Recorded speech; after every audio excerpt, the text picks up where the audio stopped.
Maintenant à monsieur Cyril Pellevat pour le groupe Les Républicains pour 5 minutes.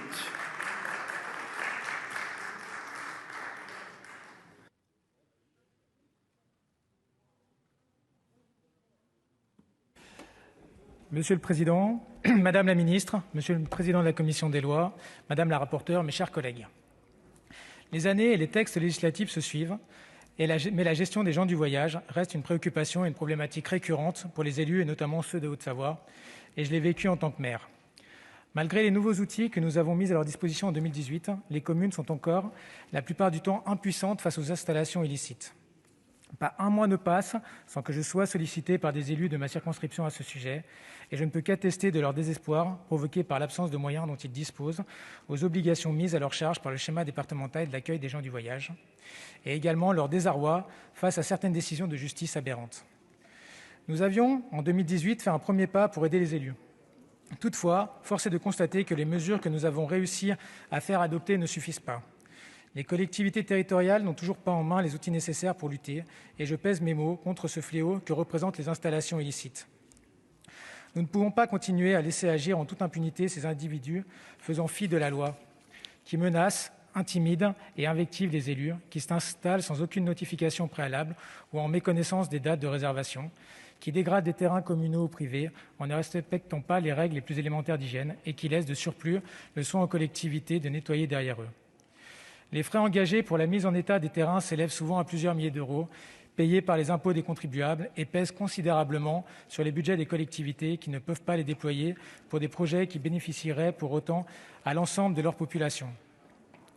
Comment est-il possible de laisser impunis ces agissements absolument contraires au vivre ensemble, au seul motif que les gens du voyage sont une communauté spécifique? La loi n'est-elle pas la même pour tout le monde? Le fait de faire partie d'une minorité empêche-t-il d'être responsable de ses actes et d'en assumer les conséquences, fussent-elles pénales? La réponse est non. Et je soutiens fermement qu'il est absolument indispensable que nous arrêtions de nous cacher derrière les particularités de cette communauté pour ne pas prendre les mesures nécessaires. La situation est tout simplement insoutenable et il est de notre devoir d'y remédier pour le bien des élus et du reste de la population qui n'ont pas à supporter le poids de ces agissements. En 2018, lorsque notre proposition de loi était examinée à l'Assemblée nationale, une grande partie du texte que nous avions voté au Sénat avait été détricoté. Nous étions nombreux à l'avoir déploré. On nous avait dit que cela suffirait. Mais aujourd'hui, 2 ans plus tard, nous devons à nouveau examiner une nouvelle proposition de loi à ce sujet qui reprend en grande partie les dispositions qui avaient été supprimées à l'Assemblée nationale. En effet, le texte que nous examinons reprend plusieurs des dispositions qui avaient été proposées et déjà adoptées au Sénat. Prise en compte des terrains dans la comptabilisation des logements sociaux, suppression de la consignation de fonds, saisie des véhicules d'habitation et déplacement forcé de ces derniers vers un autre terrain en cas d'installation illicite. Quelle perte de temps! La majorité, arguant du risque de stigmatisation des gens du voyage, n'avait à l'époque pas eu le courage d'ouvrir les yeux sur l'étendue des lacunes de notre législation. J'espère de tout cœur, Madame la Ministre, qu'il en ira autrement cette fois afin d'éviter un nouveau débat sur cette problématique dans 2 ans. Je l'avais dit à l'époque et je le répète aujourd'hui, les dispositions que nous proposons ne cherchent absolument pas à stigmatiser les gens du voyage, qui dans la grande majorité respectent la loi, mais bien à donner aux élus les moyens nécessaires pour se défendre face à la minorité qui persiste à s'enfoncer dans l'illégalité. Tout comme Loïc Hervé, je tenais à attirer votre attention sur l'absence de mise en œuvre réglementaire de certains dispositifs que nous avions adoptés, notamment l'amende forfaitaire. Il est tout bonnement aberrant qu'un dispositif que nous avons pourtant voté ne soit pas appliqué et je ne peux qu'inviter le gouvernement à rectifier cette lacune le plus rapidement possible.